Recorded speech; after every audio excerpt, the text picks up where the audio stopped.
शुरू अल्लाह का नाम लेकर जो बड़ा मेहरबान निहायत रहम वाला है। यासीन, कसम है कुरान की जो हिकमत से भरा हुआ है। ए मोहम्मद सल्लल्लाहु अलैहि वसल्लम, बेशक तुम पैगंबरों में से हो, सीधे रास्ते पर हो। ये कुरान गालिब व मेहरबान का नाजिल किया हुआ है ताकि तुम उन लोगों को जिनके बाप दादा को खबरदार नहीं किया गया था खबरदार कर दो कि वो गफलत में पड़े हुए हैं। उनमें से अक्सर पर अल्लाह की बात पूरी हो चुकी है, सो वो ईमान नहीं लाएंगे। हमने उनकी गर्दनों में तौक डाल रखे हैं और वो ठोड़ियों तक फंसे हुए हैं, तो उनकी गर्दनें अकड़ी हुई हैं और हमने उनके आगे भी दीवार बना दी और उनके पीछे भी। फिर उन पर पर्दा डाल दिया तो ये देख नहीं सकते। और तुम इनको खबरदार करो या ना करो, इनके लिए बराबर है, ये ईमान नहीं लाएंगे। तुम तो सिर्फ उस शख्स को खबरदार कर सकते हो जो इस नसीहत यानी कुरान की पैरवी करे और रहमान से गायबाना डरे, सो उसको मगफिरत और बड़े सवाब की बिशारत सुना दो। बेशक हम मुर्दों को जिंदा करेंगे और जो कुछ वो आगे भेज चुके और जो उनके निशान पीछे रह गए हम उनको कलमबंद कर लेते हैं। और हर चीज को हमने किताब रोशन यानी लौहे महफूज में लिख रखा है। और इनसे गांव वालों का किस्सा बयान करो जब उनके पास पैगंबर आए, यानी जब हमने उनकी तरफ 2 पैगंबर भेजे तो उन्होंने उनको झुटलाया। फिर हमने तीसरे से तकवीयत दी तो उन्होंने कहा कि हम तुम्हारी तरफ पैगंबर होकर आए हैं। वो बोले कि तुम और कुछ नहीं मगर हमारी तरह के आदमी हो और रहमान ने कोई चीज भी नाजिल नहीं की, तुम महज झूठ बोलते हो। उन्होंने कहा कि हमारा परवरदिगार जानता है कि हम तुम्हारी तरफ पैगाम देकर भेजे गए हैं और हमारे जिम्मे तो साफ साफ पैगाम पहुंचा देना है और बस। वो बोले कि हम तुमको अपने लिए मनहूस समझते हैं, अगर तुम बाज ना आओगे तो हम तुम्हें संसार कर देंगे और तुमको हमसे दुख देने वाला अजाब पहुंचेगा। उन्होंने कहा कि तुम्हारी नहूसत तुम्हारे साथ है, क्या इसलिए कि तुमको नसीहत की गई? नहीं, बल्कि तुम ऐसे लोग हो जो हद से तजावुज कर गए हो। और शहर के परले किनारे से एक आदमी दौड़ता हुआ आया, कहने लगा कि ऐ मेरी कौम, पैगंबरों के पीछे चलो, ऐसों के जो तुमसे सिला नहीं मांगते और वो सीधे रास्ते पर हैं। और मैं क्यों उस जात की परस्तिश ना करूं जिसने मुझे पैदा किया और उसी की तरफ तुमको लौट कर जाना है? क्या मैं उसको छोड़कर औरों को माबूद बनाऊं कि अगर रहमान मुझे नुकसान पहुंचाना चाहे तो उनकी सिफारिश मुझे कुछ भी फायदा न दे सके और न वो मुझे छुड़ा ही सके? तब तो मैं खुली गुमराही में पड़ गया। मैं तो तुम्हारे परवरदिगार पर ईमान लाया हूं, सो मेरी बात सुन रखो। हुक्म हुआ कि बहिश्त में दाखिल हो जा। बोला काश मेरी कौम को पता चल जाए कि मेरे रब ने मुझे बख्श दिया और मुझे इज्जत वालों में शामिल किया और हमने उसके बाद उसकी कौम पर कोई लश्कर नहीं उतारा और न हम उतारने वाले थे। वो तो सिर्फ एक चिंगाड़ थी, सो वो उससे नागहां बुझ कर रह गए। बंदों पर अफसोस कि उनके पास जब कोई पैगंबर आता तो वो उससे तमस्खुर जरूर करते। क्या उन्होंने नहीं देखा कि हमने उनसे पहले बहुत से लोगों को हलाक कर दिया था?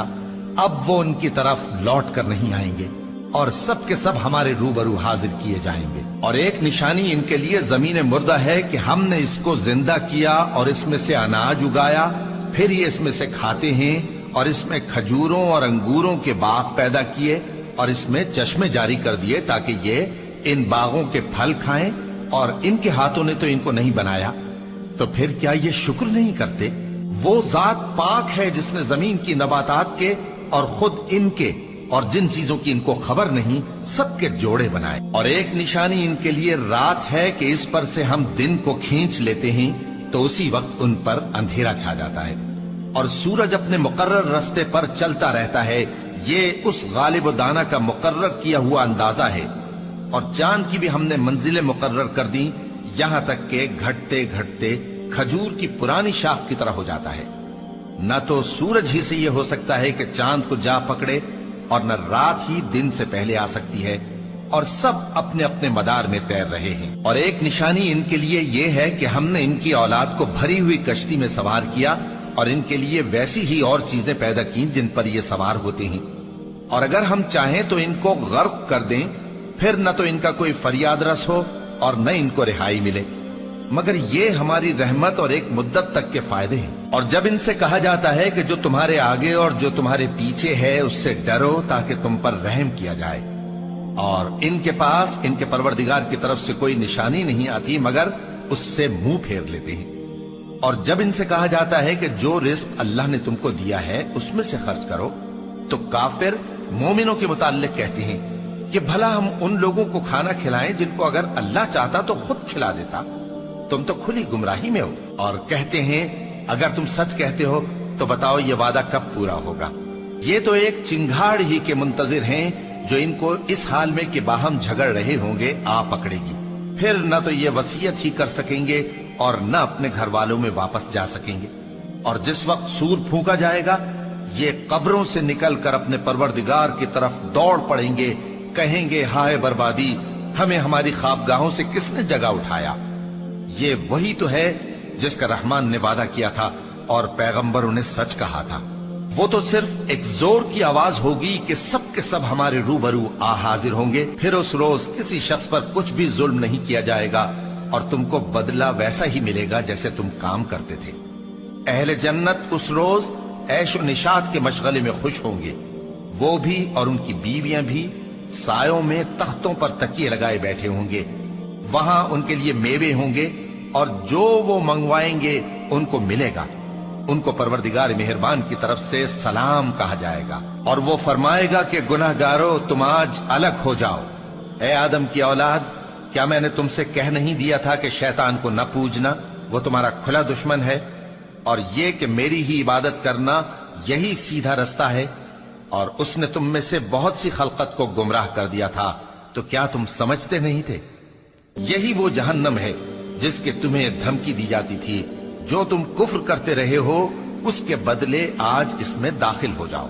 آج ہم ان کے منہوں پر مہر لگا دیں گے اور جو کچھ یہ کرتے رہے تھے ان کے ہاتھ ہم سے بیان کر دیں گے اور ان کے پاؤں اس کی گواہی دیں گے، اور اگر ہم چاہیں تو ان کی آنکھوں کو مٹا کر اندھا کر دیں، پھر یہ رستے کو دوڑیں تو کہاں سے دیکھ سکیں گے، اور اگر ہم چاہیں تو ان کی جگہ پر ان کی صورتیں بدل دیں، پھر وہاں سے وہ نہ آگے جا سکیں اور نہ پیچھے لوٹ سکیں۔ اور جس کو ہم بڑی عمر دیتے ہیں تو اسے تخلیق میں اوندھا دیتے ہیں، یعنی اسے بچپن کی کمزوری والی حالت کی طرف لوٹا دیتے ہیں، تو کیا یہ سمجھتے نہیں؟ اور ہم نے ان کو یعنی اپنے پیغمبر صلی اللہ علیہ وآلہ وسلم کو شعر گوئی نہیں سکھائی، اور نہ وہ ان کو شایع ہی ہے، یہ تو محض نصیحت ہے اور صاف صاف قرآن ہے، تاکہ اس شخص کو جو زندہ ہو خبردار کرے اور کافروں پر بات پوری ہو جائے۔ کیا انہوں نے نہیں دیکھا کہ جو چیزیں ہم نے اپنے ہاتھوں سے بنائیں ان میں سے ہم نے ان کے لیے مویشی پیدا کر دیے اور یہ ان کے مالک ہیں، اور ان کو ان کے قابو میں کر دیا تو کوئی تو ان میں سے ان کی سواری ہے اور کسی کو یہ کھاتے ہیں، اور ان میں ان کے لیے اور فائدے اور پینے کی چیزیں ہیں، تو کیا یہ شکر نہیں کرتے؟ اور انہوں نے اللہ کے سوا اور معبود بنا لیے ہیں کہ شاید ان سے ان کو مدد پہنچے، مگر وہ ان کی مدد کی ہرگز طاقت نہیں رکھتے، اور وہ ان کی فوج بنا کر حاضر کیے جائیں گے تو ان کی باتیں تمہیں غمناک نہ کر دیں۔ یہ جو کچھ چھپاتے اور جو کچھ ظاہر کرتے ہیں ہمیں سب معلوم ہے۔ کیا انسان نے نہیں دیکھا کہ ہم نے اس کو نطفے سے پیدا کیا، پھر وہ تڑاک پڑاک جھگڑنے لگا اور ہمارے بارے میں مثالیں بیان کرنے لگا اور اپنی پیدائش کو بھول گیا، کہنے لگا کہ جب ہڈیاں بوسیدہ ہو جائیں گی تو ان کو کون زندہ کرے گا؟ کہہ دو کہ ان کو وہ زندہ کرے گا جس نے ان کو پہلی بار پیدا کیا تھا، اور وہ ہر طرح کی تخلیق کو جانتا ہے، وہی جس نے تمہارے لیے سبز درخت سے آگ پیدا کی، پھر تم اس کی ٹہنیوں کو رگڑ کر ان سے آگ نکالتے ہو۔ بھلا جس نے آسمانوں اور زمین کو پیدا کیا، کیا وہ اس بات پر قادر نہیں کہ ان کو پھر ویسے ہی پیدا کر دے؟ کیوں نہیں؟ اور وہ تو سب کچھ پیدا کرنے والا کامل علم والا ہے۔ اس کی شان یہ ہے کہ جب وہ کسی چیز کا ارادہ کرتا ہے تو اس سے فرما دیتا ہے کہ ہو جا، تو وہ ہو جاتی ہے۔ وہ ذات پاک ہے جس کے ہاتھ میں ہر چیز کی حکومت ہے، اور اسی کی طرف تم کو لوٹ کر جانا ہے۔